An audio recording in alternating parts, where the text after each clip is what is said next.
할렐루야. 네, 주연절 7번째 주일을 맞이하게 되었습니다. 이 한 주간도 하나님의 말씀 안에서 승리하는 은혜가 주어지기를 바랍니다.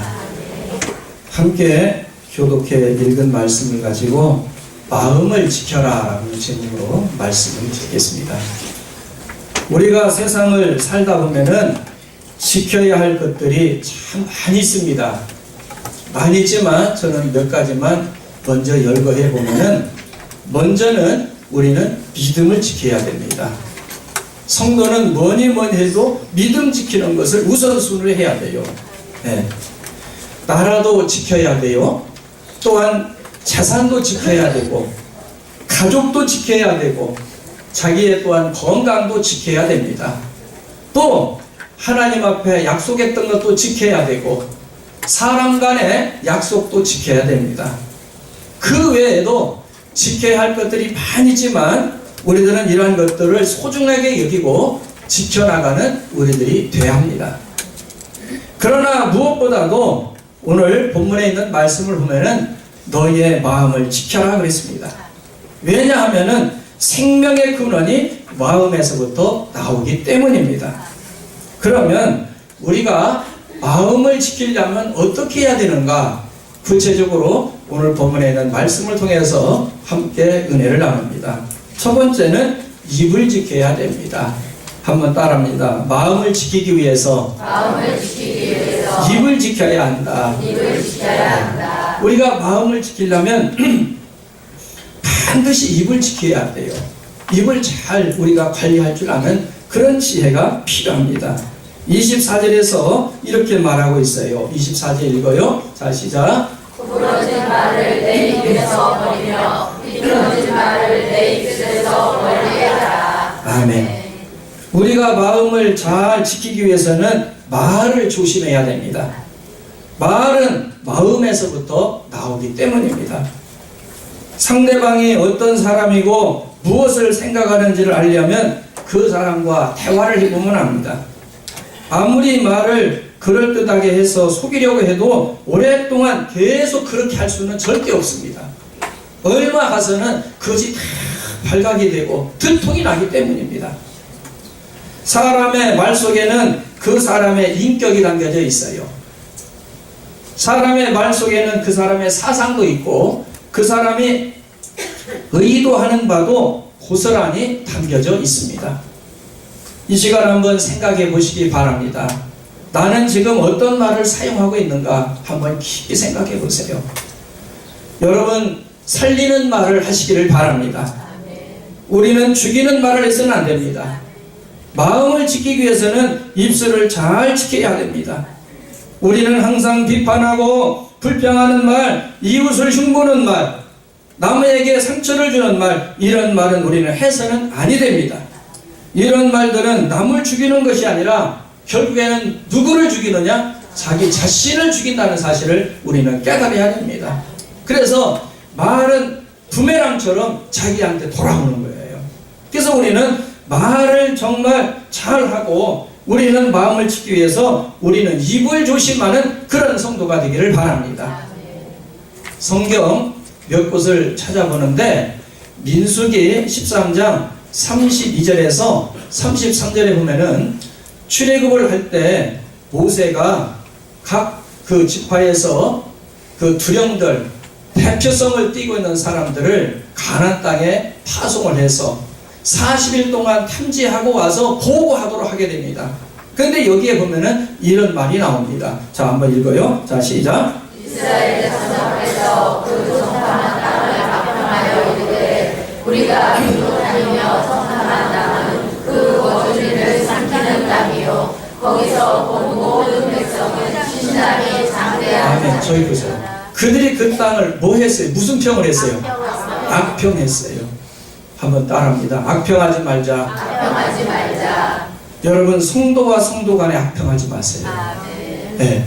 어디 또 돌아다니면서 교회를 악평하지 마세요. 절대로 악평하지 마세요. 그것이 다 자기한테 돌아옵니다. 이걸 우리는 깨달아야 됩니다. 나라도 악평해서는 안 되고 사람을 악평하는 것 아닙니다. 자, 그리고 또 한번 보겠어요. 33절로 가요. 자, 시작. 거기서 네피림 후손이 하나 가서내 우리를 구하나니 우리는 스스로 보기에도 메뚜기 같으니 그들이 보기에도 그와 같았을 것이니라. 네, 거기서 우리가 네피림 후손을 봤다고 그랬어요. 이 사람들은 누구냐? 거인족입니다. 아주 키가 장대하고 아주 큰 사람들이에요. 그들을 봤다 그랬어요. 우리는 스스로 보기에도 그들과 비교해 보니까 뭐가 같다고 그랬어요? 메뚜기 같다. 아마 그들도 우리를 그렇게 생각했을 것이다. 그렇게 비교의식을 하고 이들은 악평을 했습니다. 네. 사랑이 좋아하는 말을 했어요. 또 14장 1절에서 4절에 보면은 이 말을 듣고 백성들의 반응이 나옵니다. 어떤 반응을 했는가? 읽어요. 시작. 온 회중이 소리를 높여 부르짖으며 백성이 밤새도록 통곡하였더라. 이스라엘 자손이 다 모세와 아론을 원망하며 온 회중이 그들에게 이르되 우리가 애굽 땅에서 죽었거나 이 광야에서 죽었으면 네, 지금 보세요. 이스라엘 백성들이 그 소리를 듣고 악평하는 소리를 듣고 모세와 아론을 향해서 뭐 했어요? 원망하기 시작합니다. 원망합니다. 그래서 그들이 뭐라고 그러냐? 우리가 애굽 땅에서 죽었거나 이 광야에서 차라리 죽었으면 좋지 않겠냐? 그렇게 하면서 그들이 낙심하고 좌절하는 그런 것을 보게 돼요. 자, 3절로 가요. 자, 시작. 어찌하여 여호와가 우리를 그 땅으로 인도하여 하나에 쓰러지게 하려 하는가? 우리 처자가 사로잡히리니 애굽으로 돌아가는 것이 낫지 아니하랴. 네, 그 3절 다시 보세요. 어찌하여 여호와가 우리를 그 땅에 인도하여 칼에 쓰러지게 하려는가? 하나님이 이스라엘 백성들을 출애굽시키는데 광야에서 칼에 쓰러지게 하기 위해서 하나님이 그렇게 했나요? 아니요. 이들은 지금 막 나가고 있는 거예요. 막말을 하고 있는 거예요. 지금 해서는 안 될 말을 지금 막하고 있는 겁니다. 무슨 관리가 안 되고 있어요? 일의 관리가 안 되고 있는 거예요. 지금 그러면서 그들이 뭐라고 얘기하냐? 처자가 사로잡히니 애굽으로 돌아가는 것이 낫지 않겠냐? 차라리 여기까지 온 거 그만두고 포기하고 애굽으로 다시 돌아가자. 그렇게 얘기를 그들이 하고 계세요. 자, 4절 가요. 자, 시작. 이에 서로 말하되 우리가 한 시간을 세우고 애굽으로 돌아가자 하매. 네. 어디로 돌아가자고 그래요? 애굽으로. 차라리 우리 애굽에 가서 종살이하고 애굽에 가서 우리 생활하는 게 낫다. 가지 말자. 이들이 그렇게 이야기하고 있습니다. 자, 14장 또 36절에서 38절 보면은 이런 말이 나와요. 자, 읽어요. 시작. 모세의 보냄을 받고 땅을 정탐하고 돌아와서 그 땅을 악평하여 온 회중이 모세를 원망하게 한 사람 곧 그 땅에 대하여 악평한 자들을 여호와 앞에서 재앙으로 죽었고. 예, 그 땅에서 그 땅을 악평한 사람들은 여호와 앞에서 뭘로 죽였다고 그랬어요? 여러분, 악평하지 마세요. 우리는 살리는 말을 해야 됩니다. 그래서 여러분, 어떤 상황이든지 우리는 부정적인 말을 하고 악평을 해서는 안 된다는 얘기예요. 자, 38절 보세요. 자, 시작. 그 땅을 정탐하러 가는 사람들 중에서 오직 눈의 아들 여호수아와 여분의 아들 갈렙은 생존하니라. 그런데 그 중에서도 악평하는 사람들 중에서 악평하지 않는 사람이 있었어요. 누굽니까? 여호수아와 갈렙이었어요. 이 사람들은 달랐어요. 이들은 입관리를 잘했던 사람들입니다. 결국은 어떻게 했냐? 다른 사람들은 악평했던 사람들, 또 그들을 추종했던 사람들은 광야에서 죽을지라도 이들은 생존하고 살아남은 줄로 믿습니다. 그리고 약속의 땅 가나안 땅에 이들은 들어가서 그곳에서 원주민을 몰아내고 하나님의 뜻을 이루어가는 백성으로 우뚝 서게 됐다는 말씀입니다. 한 곳을 더 봅니다. 14장 28절에 이런 말씀이 나와요. 자, 시작. 그들에게 이르기를 여호와의 말씀에 내 삶을 두고 맹세하노라. 너희 말이 내 귀에 들린 대로 내가 너희에게 행하리니. 아멘. 하나님께서는 하나님의 귀에 들린 대로 한다고 그랬어요. 행한다. 여러분, 하나님은 다 듣고 계십니다. 그리고 우리가 어떤 말을 하는지 알고 계셔요. 내 귀에 들린 대로 행하리라고 했습니다. 여러분, 악평하지 마세요. 불평하지 마세요. 원망하지 마세요. 오늘 우리들은 믿음의 선포를 해야 됩니다. 어떠한 환경이 우리에게 닥쳐온다 할지라도 우리는 믿음의 말을 하고 믿음의 선포를 하는 믿음의 사람들이 되어야 됩니다. 악평했던 사람, 이 사람들은 광야에서 쓰러지고 죽었지만 그러나 믿음의 선포를 하며 여호와 하나님께서 우리에게 주신 땅이다, 약속의 땅이다, 우리는 그곳에 가야 된다, 그 땅은 적과 꿀이 흐르는 땅이다 하면서 믿음의 선포를 했던 이 사람들은 그 땅에 들어가서 주인공이 된 줄로 믿습니다. 여러분, 오늘 우리들은 마음을 지키기 위해서 뭘 지켜야 된다고요? 입을 지켜야 됩니다. 여러분, 입을 잘 지키시기를 바랍니다. 두 번째로는 눈을 지켜야 됩니다. 눈을 지킬 줄 아는 사람이 돼야 돼요. 그래야 오늘 우리들은 마음을 지킬 수가 있어요. 25절 본문 25절로 가면 이런 말씀이 있습니다. 자, 시작. 내 눈은 바라보며 내 눈꺼풀은 내 앞을 곱게 살펴. 아멘. 우리는 쓸데없는 곳에 눈길을 줘서는 안 됩니다. 믿음의 주여 온전케 하시는 주님을 우리는 똑바로 쳐다보고 따라가야 하리라고 믿습니다. 눈을 지키는 것이 곧 마음을 지키는 것입니다. 다윗 왕은 낮잠을 자고 나서 시선을 엉뚱한 곳으로 돌리게 됐습니다. 이때는 어떤 때입니까? 전쟁 중이었어요. 부하들은 지금 전쟁터에 나가서 싸웁니다. 여기저기에서 지금 사상자가 나오고 죽기도 하고 어려움에 처해 있어요. 이때 다윗은 전쟁을 어떻게 하면 내가 이길까? 그는 전술이나 작전을 짜야 됐고, 그리고 최전방 지휘는 어떻게 해야 될까? 이런 것들을 그는 생각해야 되는데 낮잠을 자고 있었어요. 그리고 일어나서 옥상에 올라가서 거닐다가 목욕하는 여인 유부녀를 발견하게 됩니다. 부하를 통하여 알아보게 하고 그를 데려다가 그는 강간을 하게 되지요. 성폭행을 저질렀어요. 그는 눈이 그곳으로 가서는 안 될 때 그는 눈을 그곳에 눈길을 주고 말았어요. 다윗은 눈길을 잘못 지켰기 때문에 결국 어떤 범죄를 저지르느냐? 성범죄를 저지르고 말았어요. 그 후에 자녀들 간에 칼부림이 일어났고 왕자의 난이 일어났고 이 가정에는 계속해서 이것이 끊기지 않는, 계속해서 꼬리를 무는 일들이 벌어지게 됩니다. 아담과 하와는 하나님이 먹지 말라고 했던 선악과에 눈길을 주었습니다. 선악과에 눈길이 갔다는 말은 이미 마음이 하나님을 떠나 거기에 꽂혔다는 말씀이기도 합니다. 결국 아담과 하와는 마음을 지키지 못해서 타락을 했어요.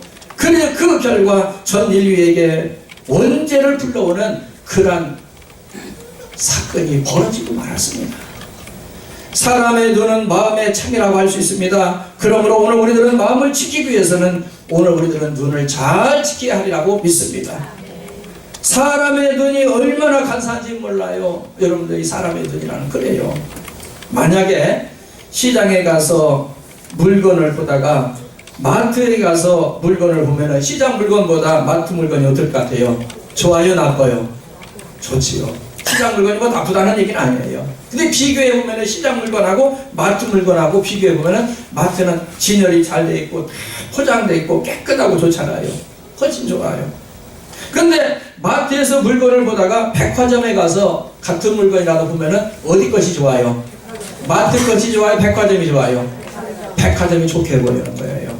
사람의 눈은 그래요. 근데 백화점 물건을 보다가 명품 가게에 들려서 명품을 한번 보세요. 그럼 뭐가 또 좋게 보여요? 명품이 좋게 보이는 거예요.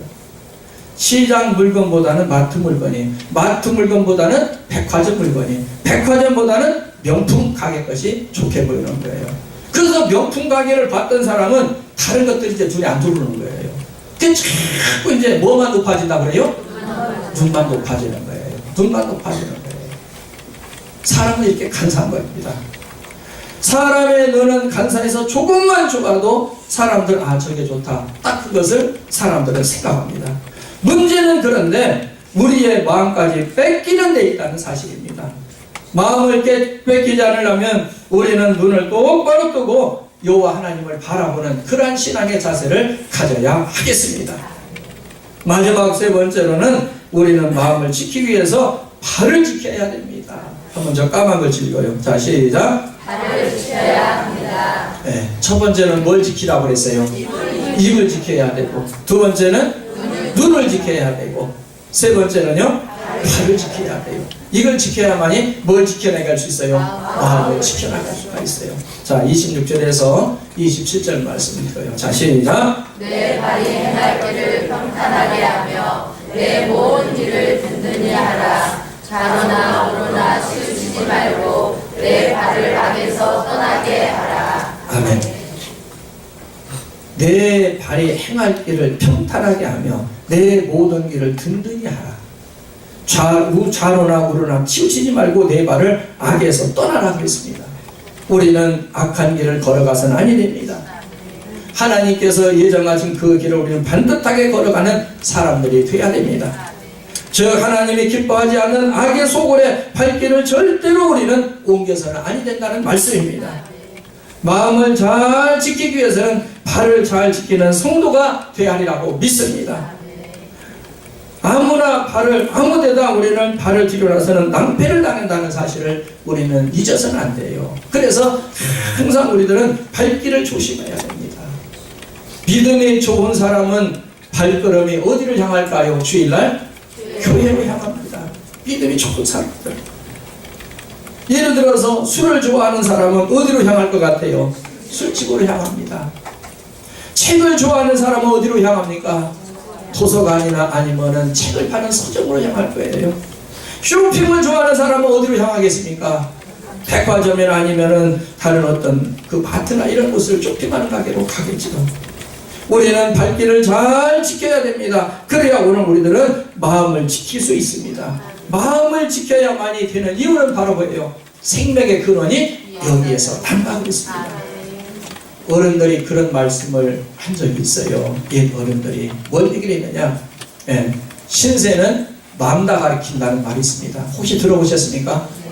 신세는 마음 다 가리킨다.